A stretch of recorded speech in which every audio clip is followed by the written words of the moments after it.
Welcome back, everyone, to episode 4, and today's guest is Giga. Woohoo! What is your favorite moment from streaming? Favorite moment from streaming. It's hard to pick one, but I really like anytime I play like an old game, a retro or classic game, and I share it with people and they're like really into it, or there's a story twist that I get to show them that they haven't seen. So I think if I had to pick one, I would pick like in Paper Mario. I played the original Paper Mario. There's a moment where you realize that one of the bosses, like his heart isn't in his body, and you have to beat up his heart to like beat the boss, and you find out it is somewhere else, and you go there. And I remember I knew about this part of the game before, but getting to show it to the chat and seeing people go like, oh my god, no way, it's over there, it was just really fun. Yeah, I get that moment as well. When I want to share like a game or something to someone. Yeah, exactly. It's really nice. So I like replaying stuff on stream for that reason. Is there someone that you always wanted to collab with? That I haven't yet? Yeah. It's so hard. Germa. Let's reach really far. I'm gonna go for Germa. I see. Yeah. So we're going for German, huh? I think it would just be, I'd really like to work with people that like do good improv comedy, right? They're always doing a little bit of a character in a way. I find collabs like that really fun. I like when people have a mix, right? Of being themselves, but then also, and when they do a joke, they like really ham it up. And Zen is kind of like that. Like she's just being herself, but then you'll see a switch turn on and she'll like purposefully start doing a thing just because it's content, she'll pretend she's hurt by something when I start making fun of her, and she's not actually, but it's like funny banter, and like things like that. So I think, yeah, someone like Germa absolutely does that, where he's like constantly putting a layer of like extra characterization on top, but it's still him. So that's why I would pick him. He'd be funny. What made you want to become a VTuber? I had seen, I always liked streaming, I always liked content, and I didn't get to do much of it, but I was interested. And I was just working, so there was never really good time back in the day. But then I had seen someone make their own custom VTuber tech a long time ago. This was like 2012 or 2013. There's some guy who it was like a mix of a PNG tuber and a VTuber, like what we have nowadays. And it was his own custom program. And he used his own webcam for tracking and related it to some moving images and a couple animations that would happen. So when he would smile, the mouth would animate into a smile instead of just a PNG changing, And it was like very primitive, but it was cool. And I remember watching his content and being like, this is so cool. And someday, if this ever becomes a popularized thing, becomes like commercially available and accessible, I want to do it.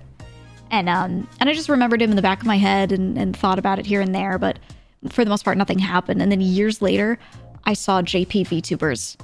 I saw that they were like real because a clip got recommended to me. And I was like, oh my God, JP VTuber real. Like they have this tech now.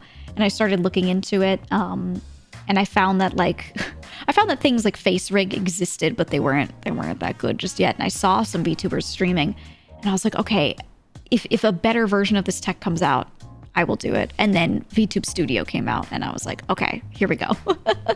I'm going to do it as a hobby. And it was conveniently timed because a lot of my other hobbies I'd kind of like fallen off of. I still did them, but not like going out and going to clubs or going to like, a thing to enjoy this hobby. So I like wanted something else. And yeah, so everything just kind of aligned all at once and I became a VTuber. Nice. Oh, isn't, what's it called? That program? Yeah. Wasn't it the old one? Yeah, the old one. I think Mousy used that. She used to use Face Rig. She used Face Rig. Yeah. I looked into that before VTube Studio and it was just, the rigging was just so janky for 2D VTubers. It wasn't really meant for that sort of thing. It was good for 3D, but it just like didn't translate well into 2D. But it was all people had, so they used it. So I looked at it and I was like, I want to do this, but I'd rather like wait until something like really good comes out, because I saw that VTubers like Mousy and Zen were existing and that like they were growing. So I was like, oh, I think it'll get there at some point. And then it did. It really did when VTube Studio came out, and then everyone became a VTuber. Which VTubers do you look up to? I think number one would be probably Kuzuha from Nijisanji. He's done really well. He's really unique in that he's one of the only members that they picked up with his own identity. So he was an indie Kuzuha, like as himself, everything. And they thought he was funny, you know, they liked him and they picked him up. And I remember just reading about that, and that was why I started watching him, because someone was talking about it somewhere online. I don't remember, but it was like I had watched a couple of VTubers, and people were like, "Oh yeah, this guy's joining," and he had, you know, an identity already, and they brought him in, and I was like, "Oh cool," and I started watching him, and the dude is just so naturally funny, and you know, people were translating a little bit of his content, but not much, and I was surprised and shocked because I do not speak much Japanese. I have like a knowledge of what certain words mean, and when I watch people play games, I can kind of understand some of what they're saying because they do use a lot of the same like word bank to play games, you know. So I kind of understood a little of what was going on, but he was just so funny in his reactions, even if I didn't understand what he was saying, that I could actually watch like his entire streams, and I was like, oh my god, he's just that funny, you know? Like, even if I don't know exactly what he's saying, with all of the way he emotes and everything, like I get it. And then he did really well. I think he's like their biggest top performer right now. He just kept doing well, and he's just that good. He's one of those people that is just naturally that funny, so I look up to him for that reason, because I think that's one of those things that no matter how much drive you have, some people are just that funny, you know? Some people are just funnier.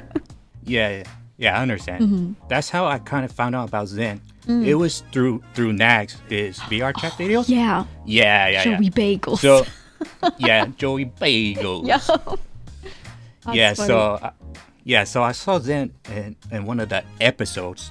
So I watched her streams. I'm like, what? How can she do this without just talking? Right, you know? Right. It's crazy. Yeah, because I wasn't there at the notepad area. I was just there before that notepad area. So basically, like OG. Oh man, that's so long ago. And when I try to think about how long it's been, yeah, like 5 years or 6. Yeah, that's forever.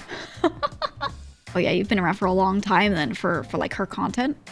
Yeah, because on Twitter, she was looking for an editor. Because what am I gonna do after college? Because I couldn't find any job where I'm at. So I just gave her some of my edits from Nags, like memes and stuff. Right. And here I am. Yeah. That's so crazy. That's the thing, is like I actually found her content a long time ago when she was doing videos as well. Like I found her YouTube. And, you know, I was keeping up on VTubers, and that meant also keeping up on people that are doing VR chat stuff, because there was a little crossover. And I remember finding her videos, and I just thought she was funny. And then she was streaming and she was using Notepad, and I was like looking at this and I was like, this person is just that funny, is able to make good content even like despite this, you know, despite the limitation of like not speaking. And I watched her a bit, and then I remember like falling off of watching all streamers for a while. I was just busy with work. And then when I came back later and I started to want to become a VTuber myself, and I started doing everything, I like found her and a few other people again that I had watched previously. And I was like, oh shit, they're still here. Look at them go. It was cool. Yeah, that's like fucking crazy, man. Mm-hmm. It's insane to think that I've like seen these people around for so many years, whether I knew them at the time or not. Okay, I just want to say, first of all, congrats on 1 month of being part of Feed Social. Thank you. So, how's it like being part of it so far? I mean, I was close with everyone before. You know, some more than others. Some people were like absolutely, literally my best friends, you know? So I kind of knew like what to expect, because I asked them so many questions. I was really thorough when I was thinking about it, trying to decide, you know? And it's just been good, because I think I was doing fine as an indie, let's be honest. I was doing just fine. But I wanted to do more. There are a lot of other things I wanted to do, and I did not have the time for. And the staff are really great. The staff are really helpful. They're the kinds of people that like, they just sit around, wait around for you to say, I need a thing, I need this. And then they take it from there. Like if you want to be really involved, you can be. But if you want something done and you have literally zero time or brain power to put into it, you can just hand it off to them and they'll still do their best to do it, you know, and get everything sorted for you, which is so convenient. And I find that as you grow as a creator, as you grow and grow, even as an indie, you have less and less time. Like after a certain point, it kind of becomes necessary that you need staff or a team or an assistant or something. So I've felt so relieved since joining because before this as an indie, you know, I went full time in last December, and then I joined September.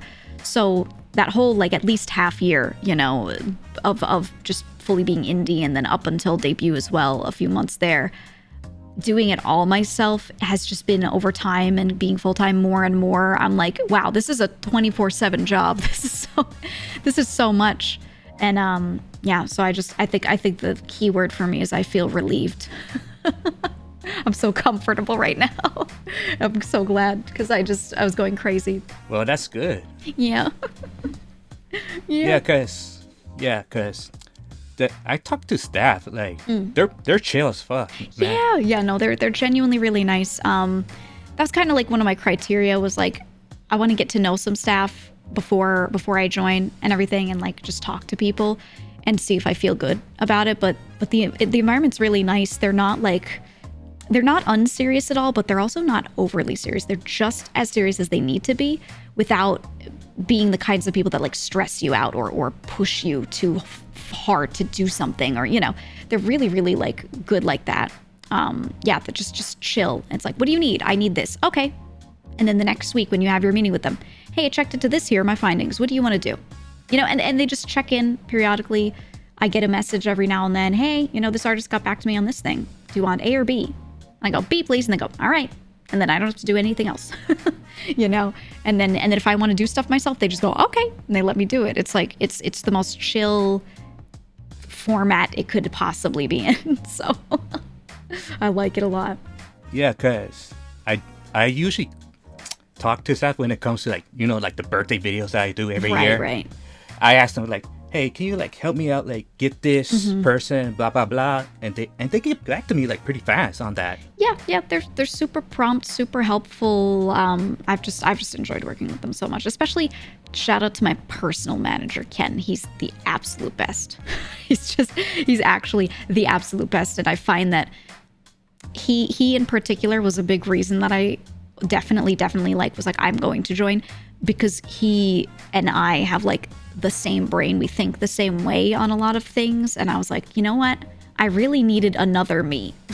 Like I needed another set of my own hands. And so like, this is the closest thing I will get. It was very nice. I know you've been playing a lot of indie games so far. What is your favorite so far? It's hard. It's a tie between Outer Wilds and Ultra Kill. I have to put them at a tie out of like the indie games I've played. They're just such different genres and different types of games that I feel like I can't say like one more than the other or anything like that, because you play them for different reasons and you recommend them to different people for different reasons. But Ultra Kill, it's an FPS, it's incredible, it's a boomer shooter, the vibes are great. Outer Wilds is like a knowledge and exploration game and has puzzle aspects, so they're like literal opposites of each other. But those are the two I would recommend the most.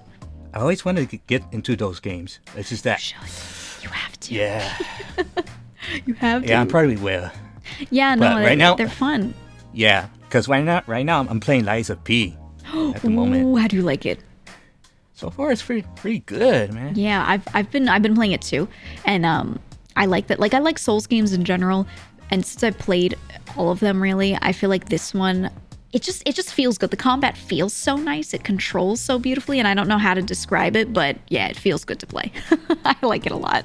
If you were to make your own game, what type would it be? Make my own game. Oh, that's difficult. I think I was thinking about this a lot because I do want to at some point. Genuinely, I want to make several different games, but if I could only do one, honestly, I would love to do something that's like Final Fantasy Tactics, kind of, but a roguelike.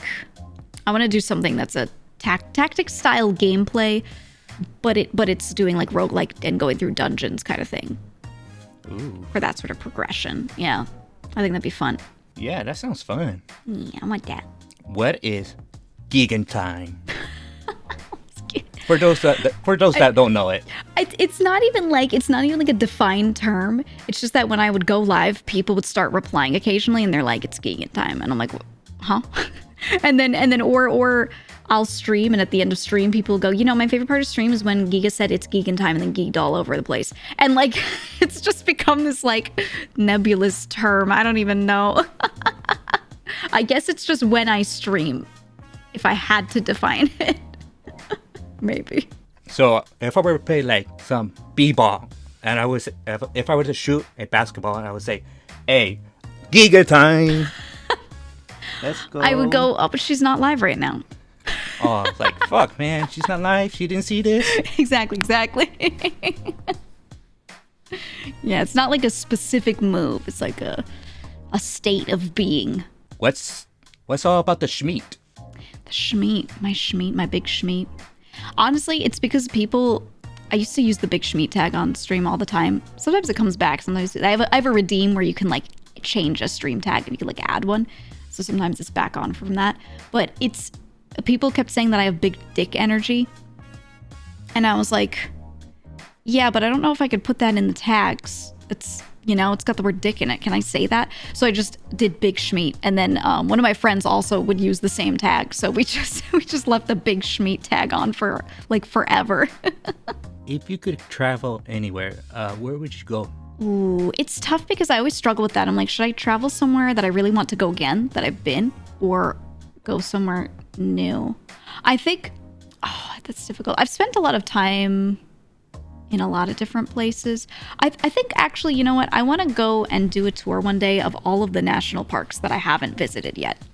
I visited quite a few of them, and I would like to just visit the rest. Just hit every U.S. national park that I haven't been to. That would take time. Oh, absolutely. Absolutely. But I think when I travel, I just like looking at nature and walking around new areas. I don't really do a lot of specific activities when I'm there. So for me, I like national parks are usually the best because I just like to walk around in like new biomes, I would say, right? Like different types of forests and seeing like just natural landscapes and stuff. So yeah, just traveling to all the different ones and checking out like what the views are like. I think that's like all I would really want to do. So basically, you just want to like chill out and stuff, Yeah. I like hiking. I like going out and just walking around in nature. I like climbing. So like doing little bits of rock climbing on a hike and everything. I just like that sort of thing a lot. So going to national parks is good because you can see they have really good trails for hiking. Some of them are more difficult and wild, and then some of them are like, just nice paths that people walk on. And so when you go to a national park, you can just stay in a nearby hotel and every day go and do like a different trail through it and see a different part of it.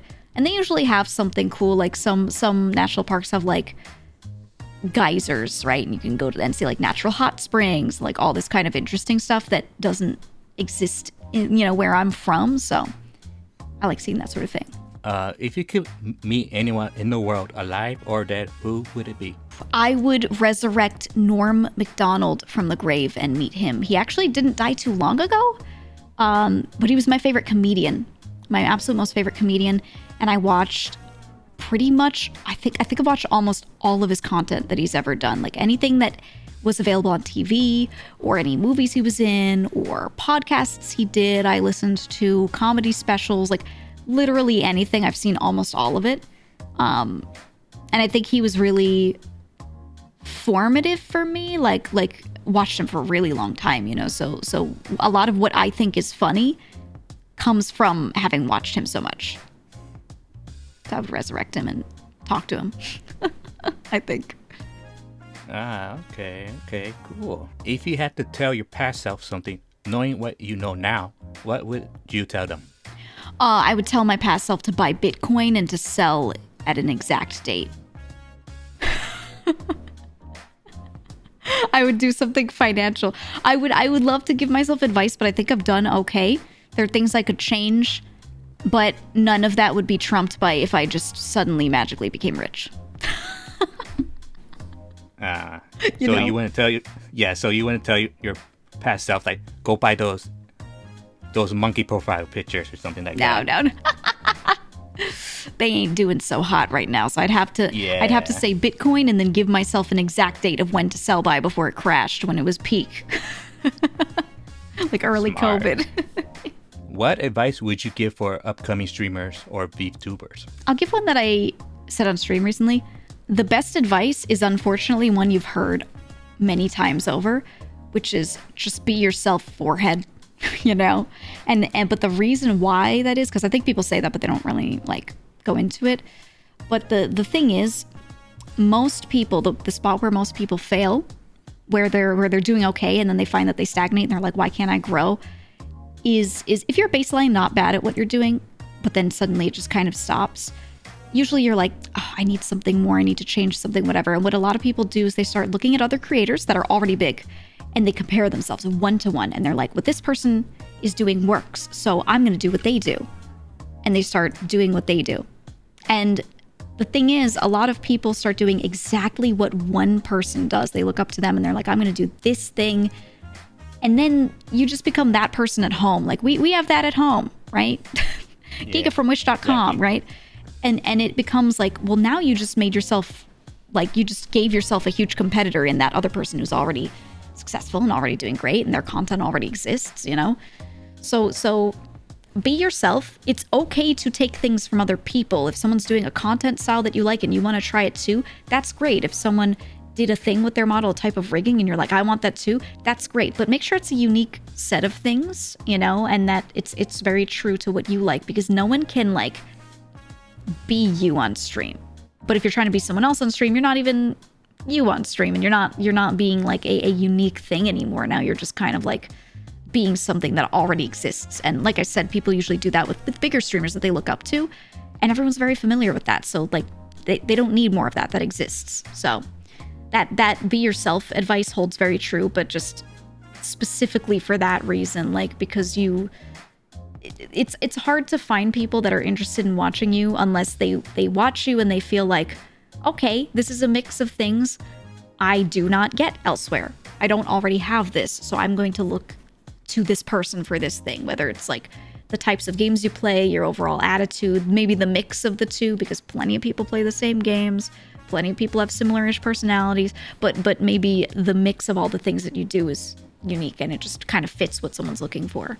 So that's my advice. Yeah, exactly. I see people like sort of like copy the streamers, but they don't put their own unique twist into it. Right. Yeah, that's what I'm saying. I think there was a really good Ludwig video on this. He was talking about how like the yoinkin twist is what he calls it, right? Like when someone has a great idea and you like it, take it, do it. Great. That's wonderful.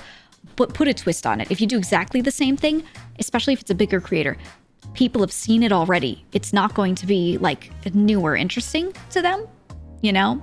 And bigger creators do unfortunately have an advantage with that. If they look at a smaller creator doing something great, they could yoink it and they don't have to put that much of a twist on it because not that many people have seen it because a smaller creator did it. So people look at the bigger creator and go, oh, wow, this new content you're doing is great, you know? And so they can kind of do that, but not after having grinded, you know, up to that point first. So when you're smaller and you want to grow, you've got to do the yoink and twist. Otherwise, people have seen it already and they have no reason to go to you for that when someone else has already been doing it for years, you know? Yeah, exactly. Yeah. It goes with everything else. Absolutely. If you weren't in this current profession, what would you be doing? My job that I had just before this, which I also occasionally do in small amounts, I'd be working in tech. I would be working in tech. That would be it. Okay. I'd love to tell you like, oh, I would be an astronaut, but like I had a really great job before this and I could go back and do it at any time if I really wanted to. So if I weren't doing this, I would just be doing that. Before we go any further of the questions, if you don't mind, I got some tweets of yours to show. Okay.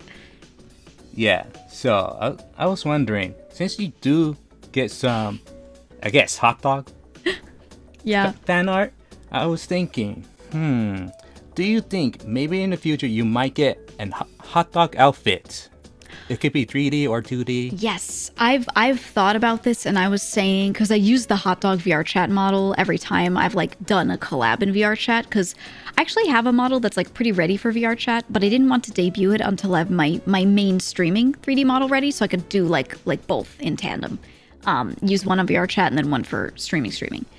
And I was thinking about it, and I was like, it would go so hard if on the VR chat model I get a hot dog outfit and just run around as that.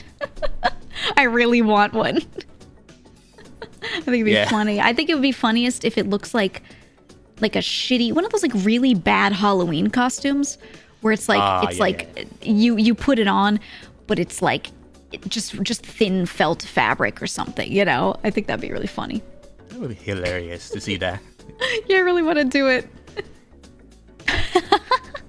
Yeah, that was when you were doing the meet and greet at Offkai, was it? Yes, it was at Offkai, and it was Joel and I. We were doing Porcelain Maid. We were doing our meet and greet together, and Haruka, one of her mods was there, and her mod was like, "Hey, Haruka, I can go to this meet and greet. Do you want me to like bring you to the meet and greet?" She was like, "Yeah, let's go." And then so her mod walks in, and this mod also is like close with Joel and introduces themselves. And of course, I know who this is too. So me and Joel are like, "Oh my God, hey, you know, we're so excited to see you."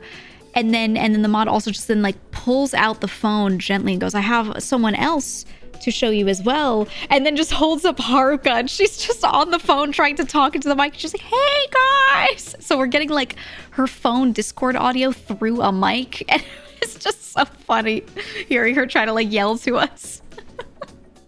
It's so good. Did it pick it up or not? It did, but it sounded like an Xbox 2007 mic, you know, because it was so many layers of like bad audio all together, but we could understand kind of what she was saying, which was great.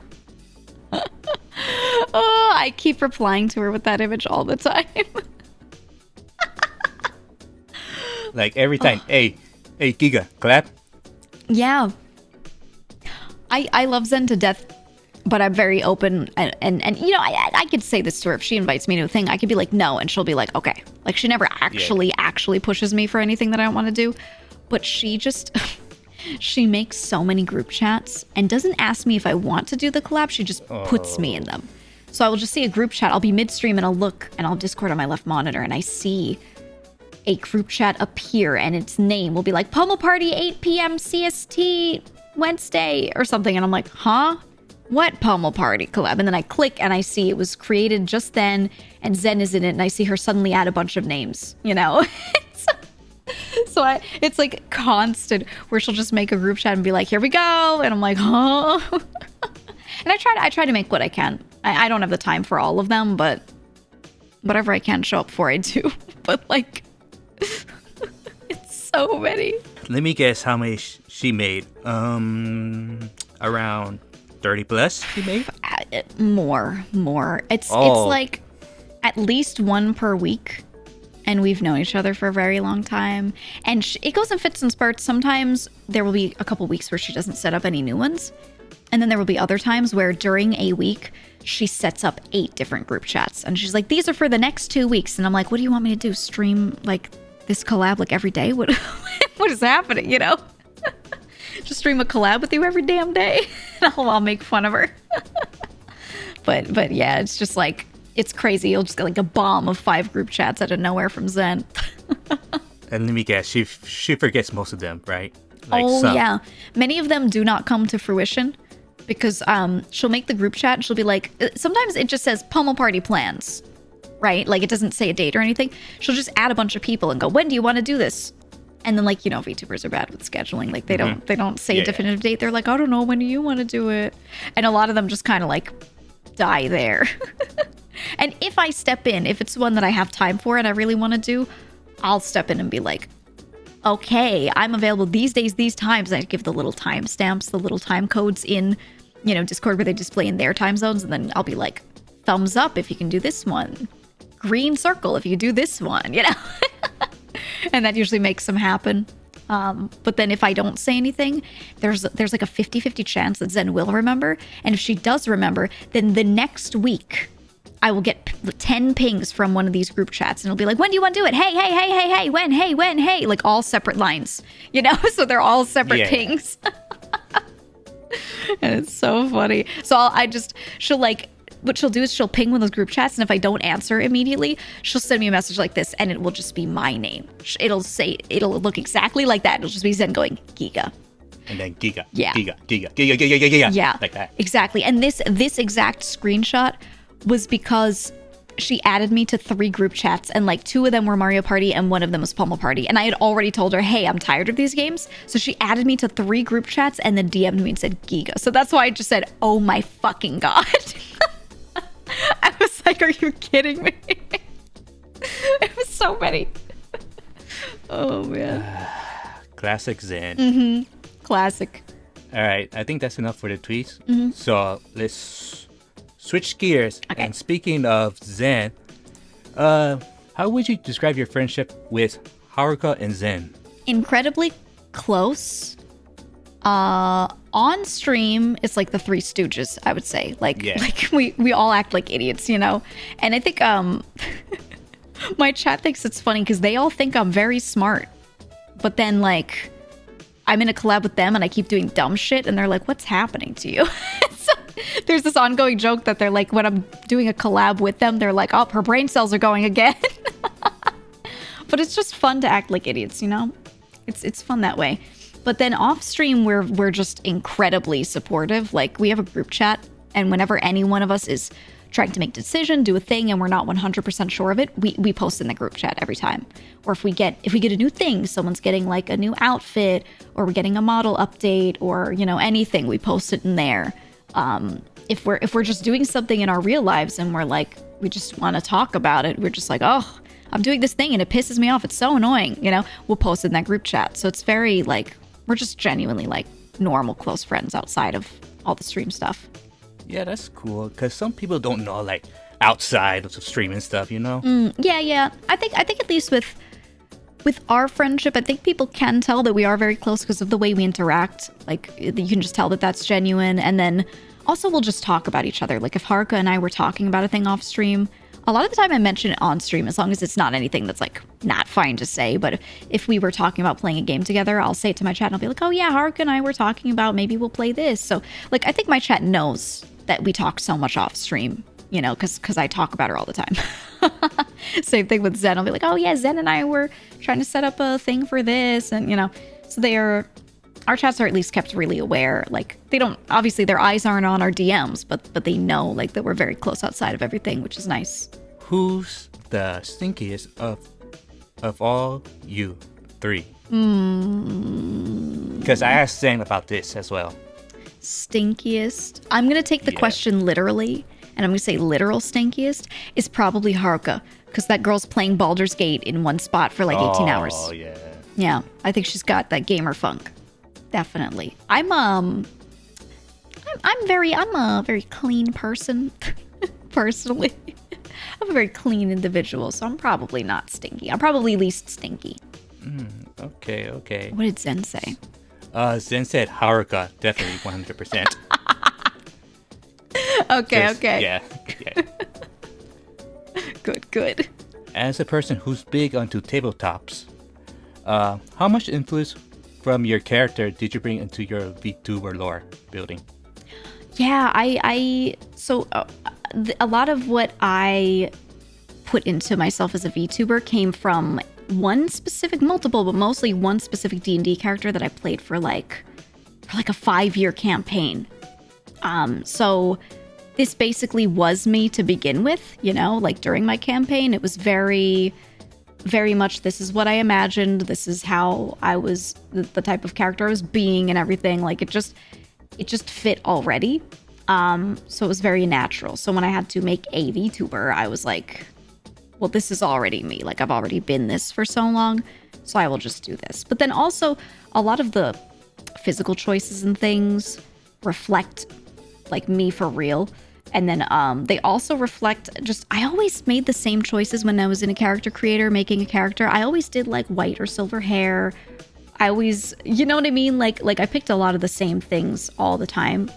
So I feel like this is like literally always how I've chosen to be anytime I could choose, you know? So, yeah, a lot of that inspiration came from, I guess, a long history of gaming, but especially like one D&D character in particular. Ah, okay, I see. Because when I saw your model for the first time, like, it was before you met Zen and stuff, because I knew you from Domo, from that interview that he did with you. I saw you, I was like, whoa, this is pretty cool. Mm-hmm. Yeah, that was with my old model. Oh my god. That was a long time ago. That was within my first couple of months of being a VTuber, I think, when I did that interview. Yeah, it was around 2020, I think. I think it was early 2021. Yeah, because I started streaming February. I was around in 2020, like late 2020, with a Twitter account. And I was in Discords before that, like just chilling with people, because some of my friends were VTubers, friends that I had been gaming with previously. I just knew them from playing various games together. And so they brought me around and were like, oh, this is my friend who's going to be being a VTuber. So I got to kind of know people like before I was even starting to do stuff. And Domo was doing his show. And I remember before I got on, he said to me, he was like, you know, everyone keeps saying that I have to interview you. And I literally, I don't know who you are. I've never met you. I haven't seen your streams. You like just started streaming, but all my friends are like, you have to interview her. And he was saying that he started to feel like it was a conspiracy because he was like, why this person in particular? I don't know. But like his friends wouldn't tell him why. They were just like, you have to. And then he did, his old show was one where he would like randomly pick someone from the chat. Someone who was like ready in his Discord, it would randomly select one. So when I finally got randomly selected, they were like, oh my God, it's real. Was this rigged? It's funny. What are your top 4 special interests from strongest to weakest when it comes to tabletops? Special interests when it comes to tabletop? Any tabletops? Yeah, any. You mean specific games or like mechanics or what? No, it could be like any, like just in general. Okay. I like, number 1, any games that involve like resource hoarding. Anything where you're like holding resources on chunks of land. I like that sort of thing. I think Catan has like a good example of that. Next down, or anything where you get to use multiple units, placing multiple units on a board, rather than just playing as like one singular character. I like that. Third down, I guess role playing, things like D&D where you can do a lot of dialogue options. It's not 100% combat, or it is kind of like in the form of dice rolls, but you can choose to do things that are not punch. You know, like you could choose to persuade, all of that kind of stuff.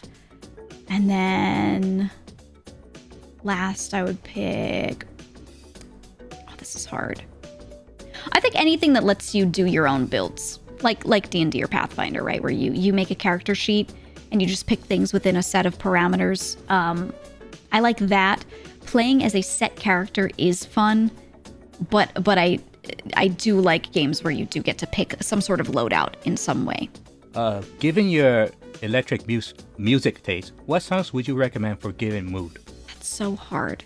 You know, it's so difficult because I feel like a lot of what I've been listening to recently has been stuff that's okay to play on stream. So it's just been game OSTs, you know? And like I still listen to a lot of stuff outside of that. I don't know. Is there like a specific mood? It could be like any mood. Any mood.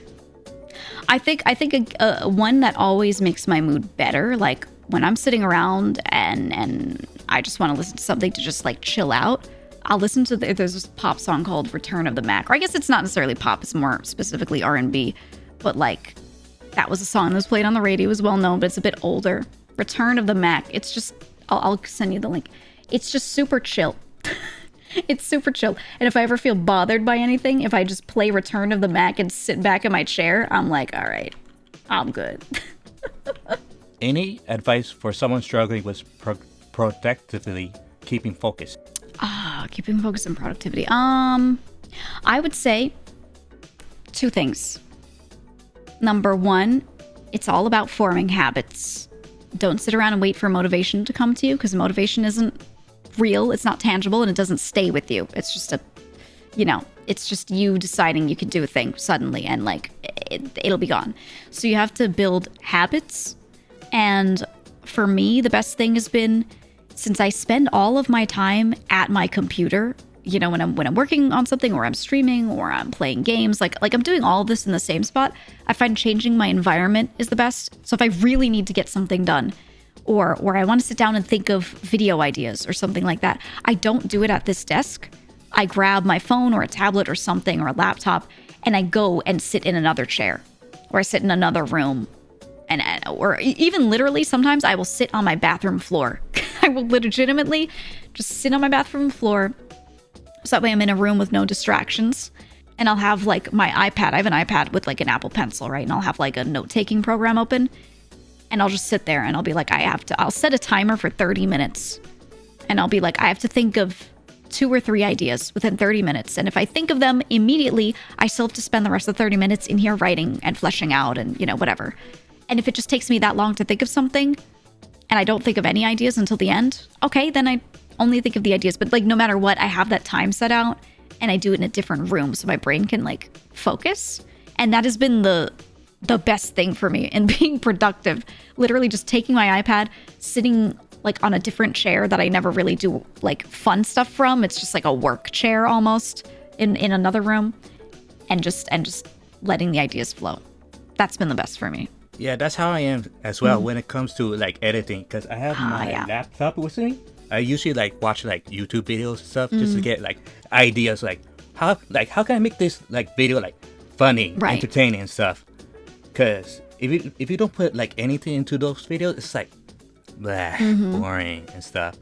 Because that helps me a lot when it comes to doing like from Zen's videos to Gary's videos.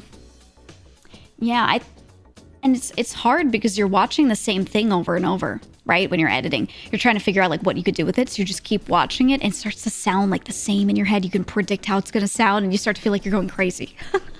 Yeah, that's how it is, basically. Yeah.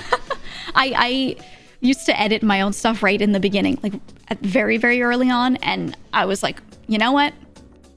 I like doing this occasionally. I would hate doing this for my own content all the time, because I'm just sitting there listening to my own voice over and over, and I'm like, oh my god, I can't do this.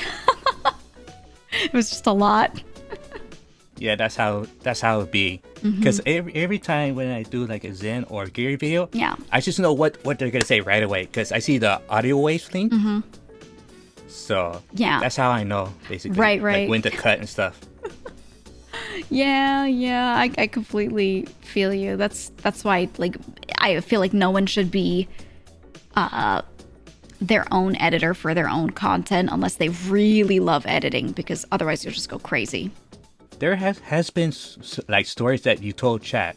Of all the stories you told, which one has been like your like favorite to tell? One of the ones that was most fun for me, it was such a simple story, but it was just talking about my family, because I like to talk about my family, but it's hard. You can't say certain things because then you're giving too much information. You don't want to do that. So there's a lot of stories that I cannot tell, even things about my own hobbies, stuff I like to do. There's a lot that I just can't say, but I want to talk about some stuff. So I told a story about my family that gave no information. And it was just this story about me sitting at the table at holidays. I have a huge family, and my brother's sitting next to me, and my uncle.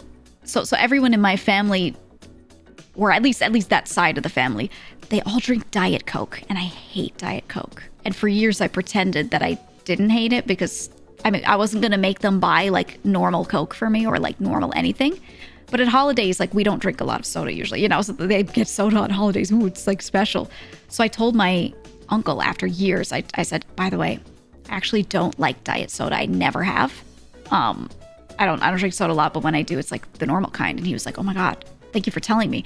And then the next holiday that we did, it was like that Christmas or that Thanksgiving or something, he had like a normal soda. He had like a 1 liter bottle, and he told me about it, but he snuck it to me.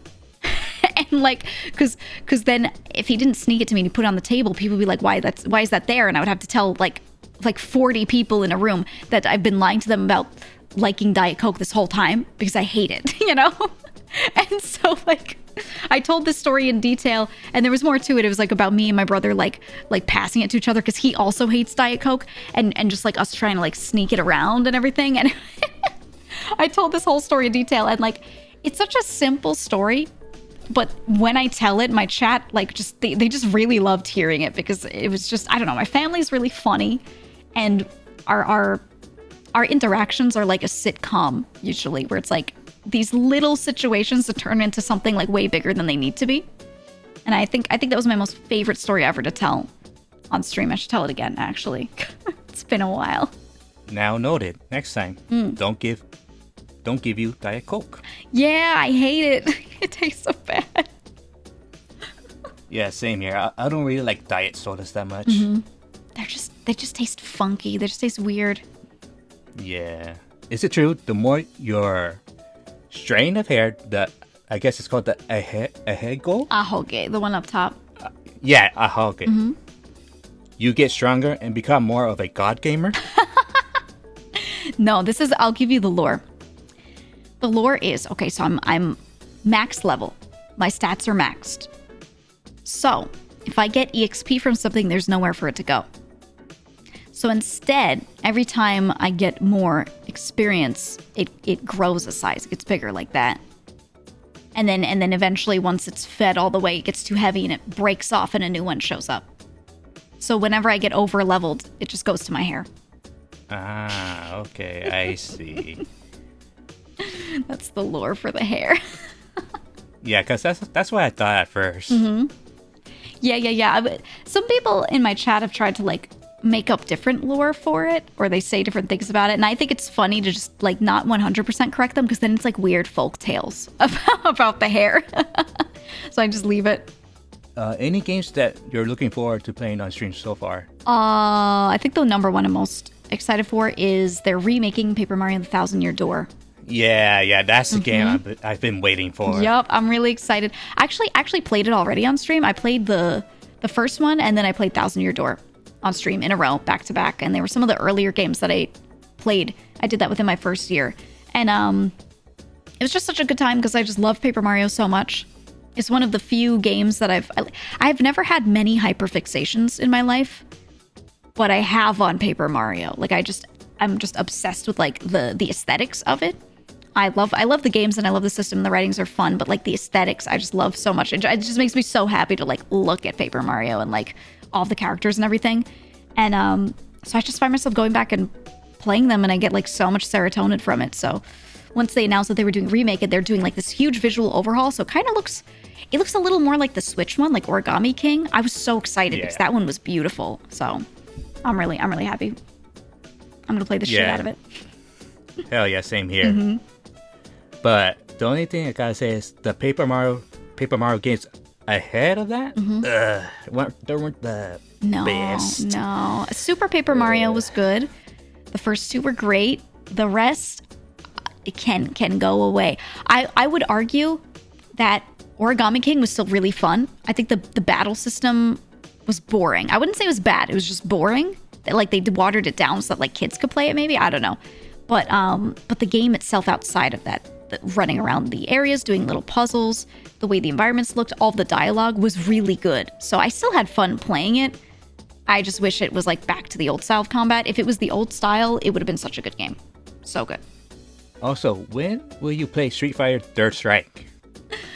Oh, I know. I talk about fighting games a good amount because I used to play them a lot, like a long time ago. I played the two I played the most were Third Strike and Capcom vs. SNK 2. Those were the two that I played.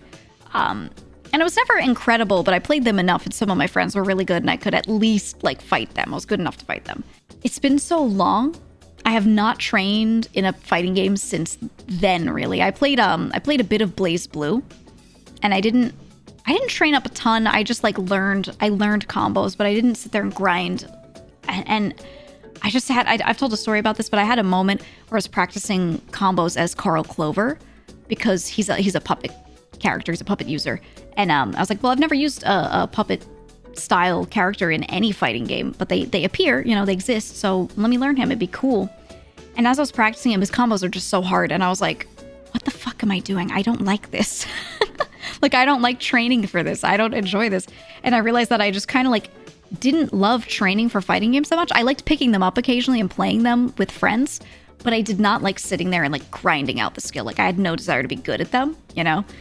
And it was like an epiphany. I felt like I was like wasting so much time. And I realized that I shouldn't be wasting all the time. So I said, all right, you know what? I'm not going to play these fighting games anymore. And now I just like, I like beat 'em ups that have some aspects that are similar to fighting games, where you're still doing combos on enemies and stuff. Like, that's still fun for me, but I prefer them over like 2D PvP fighting games. So I think games like Sifu. Sifu is one that I always say is really fun, right? Because like the combos and the moves you're doing, it's a little reminiscent of a fighting game, but it's just different. It's more of a beat 'em up, and I find that like that's what my brain likes more so. Definitely. Yeah, so you're more like a like side scroller beat 'em up type of person, right? Yeah. I think I like 3D fighting better.